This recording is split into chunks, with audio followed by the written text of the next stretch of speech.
What happens when a guy with too much time on his hands outsmarts the devil? Spoiler, it involves a pumpkin, turnips, and one cranky Satan.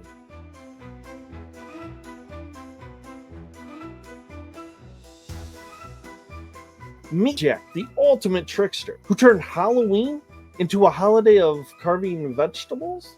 His legend is ancient as it is unsettling. Ever wonder why we carve pumpkins and not, say, watermelon? Here's a hint. It's because Jack outwitted the devil. You think you can figure out what his devilish tricks were before I spill the beans? Here's how it all went down.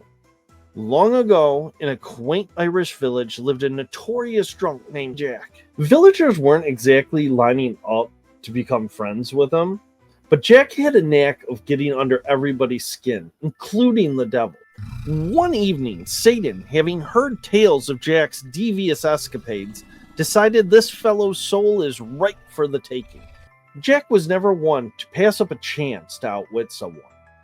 He managed to convince Satan to buy him a final drink at his favorite pub. Classic Jack move, right? After a few pints, Jack pulls a power move. He suggests to Satan that he should turn himself into a coin to pay the bill, and then they would be off to the underworld. Satan, clearly not the brightest crayon in the box, he agreed, but Jack, being Jack, pocketed the coin next to a crucifix, trapping Satan in his pocket. I just picture Satan cursing under his breath, begging Jack to let him out of his pocket in exchange to leave Jack alone for 10 years. I'm sorry, I just can't do this today. I'm sorry. Now Jack, he was also an opportunist. He agreed, which left Satan fuming and plotting his revenge for years. 10 years later, guess who comes stumbling home from the pub again? That's right, no other than Jack. And guess who's waiting for him? Satan! None other than the devil himself, who this time is looking a little less than thrilled. Now Jack, though, with a twinkle in his eye, he suggests Satan go climb this apple tree for one last snack before they go. Satan, obviously not learning from past mistakes, goes and climbs the tree. While Satan's busy reaching for the apple, Jack carves a cross into the tree, trapping Satan once again. This time, Jack secures a promise from Satan, never to take his soul to hell. Satan, who probably at this point wishes that he had just stayed home, agrees. Years later, Jack finally dies and shows up at the pearly gates, only to be told, "Sorry, Jack, no VIP access here."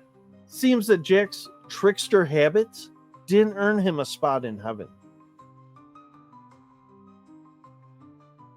Undeterred, Jack heads to hell. "Satan, I'm home." Of course he's turned away from Satan. "Nice try. Don't you remember our deal?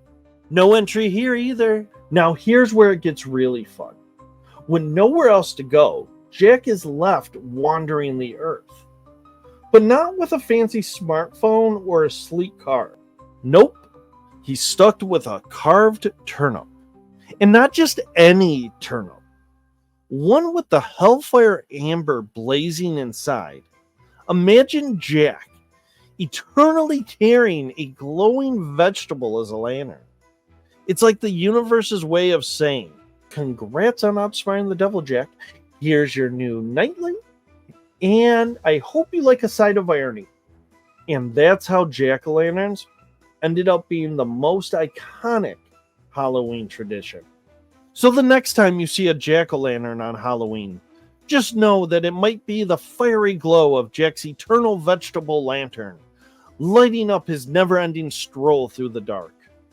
If you enjoyed Jack's misadventures, hit like and subscribe, and share your Halloween tricks in the comments. And don't forget to check out our other videos on the channel. If you don't, Jack might come after you next.